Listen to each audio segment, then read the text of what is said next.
Okay, we are looking at the new Nintendo Switch 2 trailer that I cannot believe it just showed up like this, and it's not a very flamboyant trailer. I'm surprised it's just shadow dropped today. Why don't we get into it? So I've already watched this, so I'm just gonna analyze it here. So this is the Nintendo logo, classic.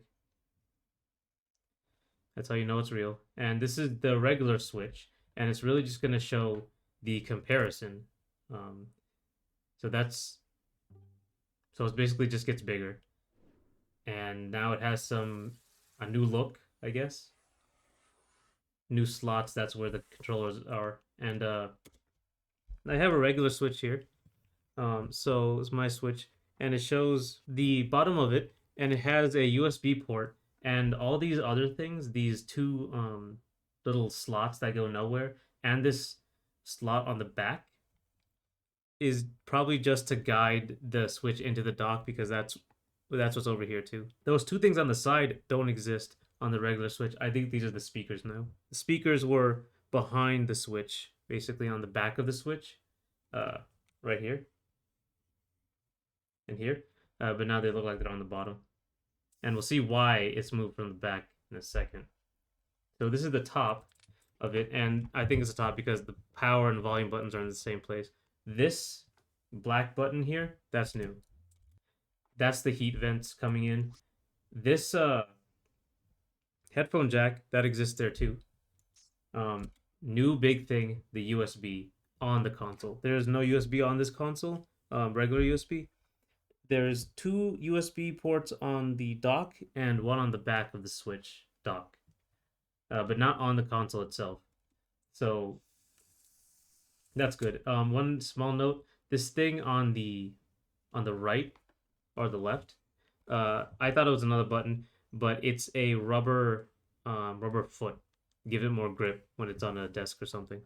But the big thing, finally, is a proper stand.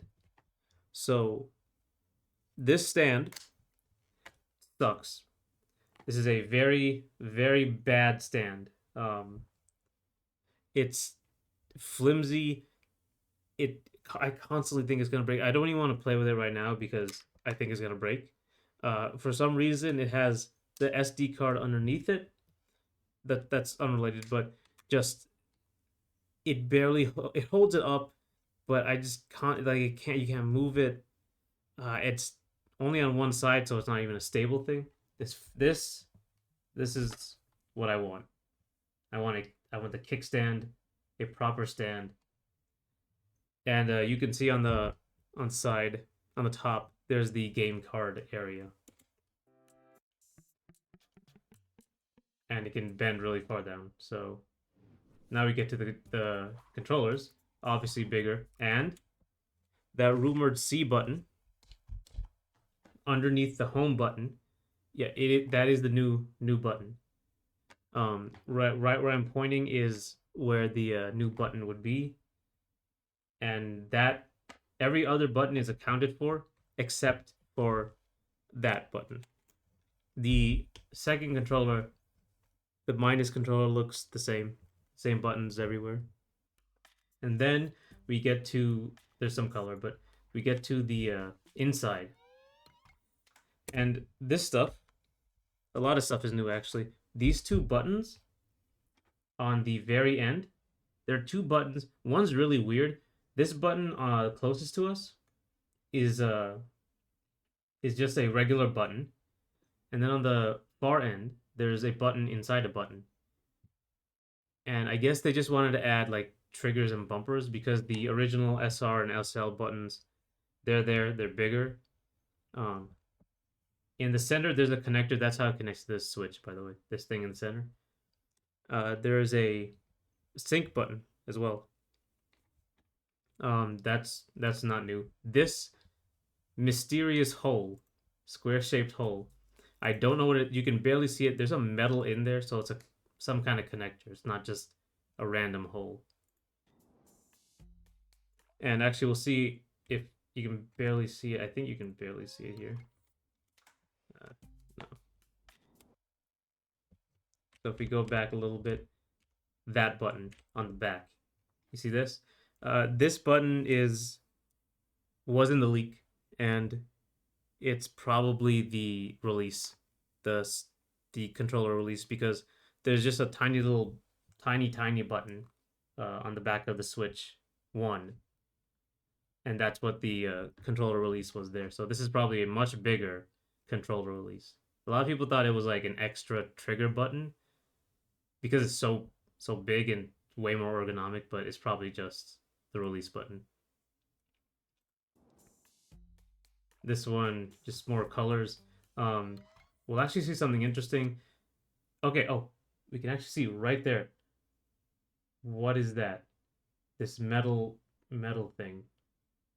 I'm gonna frame by frame this. All right, we got a good shot of it.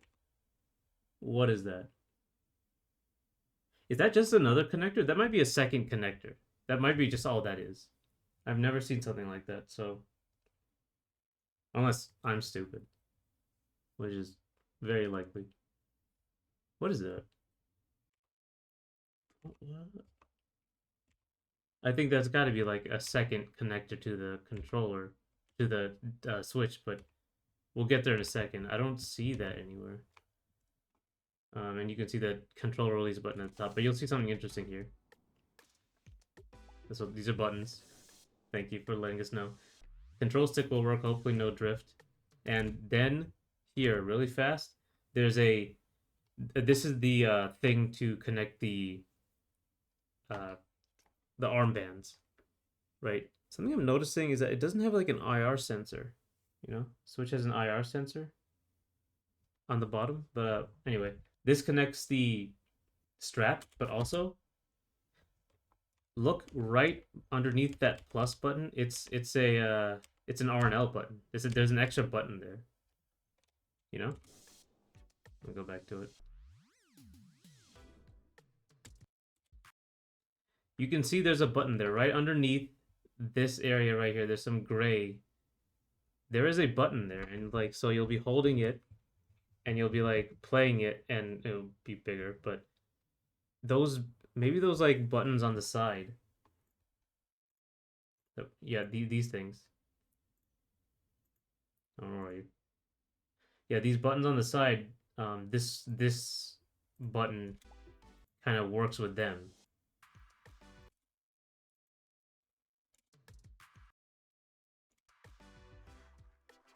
And so there's a button on the more buttons on this thing. That's probably this button in the front. That's probably how you put this on and off. LZL. All these buttons are the same. And now this is the big gimmick. If that's how it looks, there's no like. Oh, we'll look at the gimmick. It's instead of a slide, it's a snap. Right? Snap. And that's the logo. They're probably gonna play it safe this time because you know this is the gimmick that really worked. It's Nintendo Switch was very popular, very successful. Nintendo games consoles kind of have gone like through like really lived and died by their gimmicks. Like I think since the N64. So you have like N64 was the first 3D one. That was pretty big. Next one I think was the GameCube, and the GameCube kind of was lagging. There was nothing to the GameCube other than it was shaped like a cube. The next thing was the Wii. I'm pretty sure the Wii, and that blew everything out of the water. It was a very innovative product. That was something. It really tapped into what people wanted, what a big new casual base wanted. Then after that, 8 years after that, there was the Wii U, which really not super innovative, confusing, did abysmally bad, I'm pretty sure. And then their new gimmick, portability, really tapped into what people wanted, right thing at the right time. Really, obviously they have the games to back it up. And I think they don't want to go and try a new thing, like a completely new thing that's I think they obviously just want to play it safe. And even with the logo, they're not even like trying something new with the logo. It's just two. So I understand that. Maybe they'll have new technology inside the Switch. Like there's something crazy new about it that we just can't see. It's just not very obvious. That would be a good trade-off, right? They add some new crazy technology and more money shots, I guess. Okay, so this is the back of the console. Kickstand, those two release buttons, I'm pretty sure. Um, and the USB on top is the new thing. Mario Kart. I don't play Mario Kart. I know I'm a fraud. I don't know if it's Mario Kart 8 or a new one. Because if it's a new one, that'd be huge. If that was a launch title, like that would be huge, right? Um, Mario Kart, I think, is like more popular than Smash, like way more popular than Smash. That's the dock. This dock lost some edge and looks kind of like a toaster, even more like a toaster now. And it still docks to your TV. Still has that controller thing. Again, don't play Mario Kart. I think this is Mario Kart 8. I'm not sure. But Yoshi's Diner. I'm pretty sure this is a year. It's gonna be this year. I'm pretty sure. That's what was said somewhere. But that's huge. 2025. When in 2025? Well, that's a question. But so this, yeah, again, it's backwards compatible. But I think we knew that. This one, this is the thing. Certain Nintendo Switch games may not be supported on or fully compatible with Nintendo Switch 2. So that might be a problem. May not be supported or fully compatible.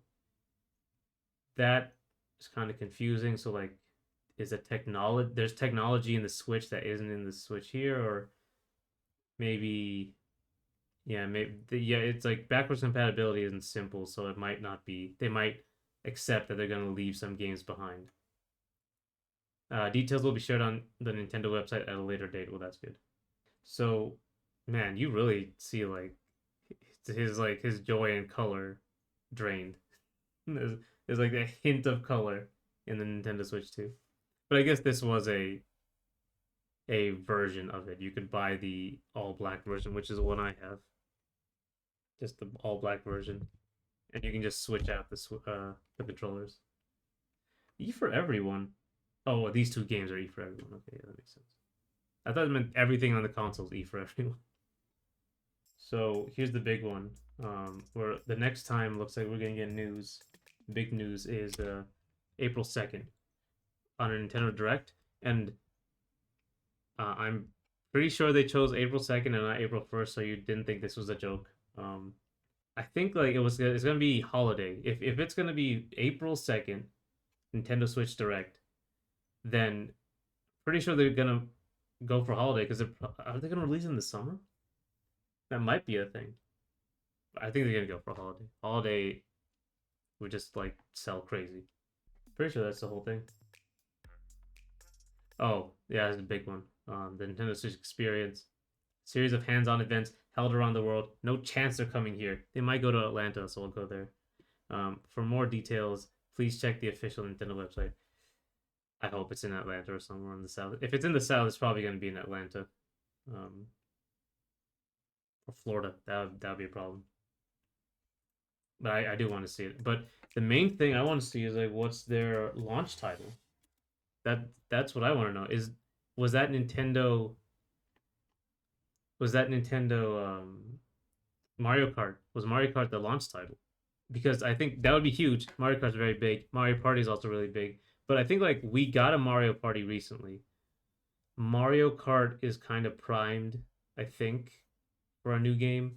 But you know, a launch title for Nintendo Switch, you gotta have like Pokemon, Mario, Zelda.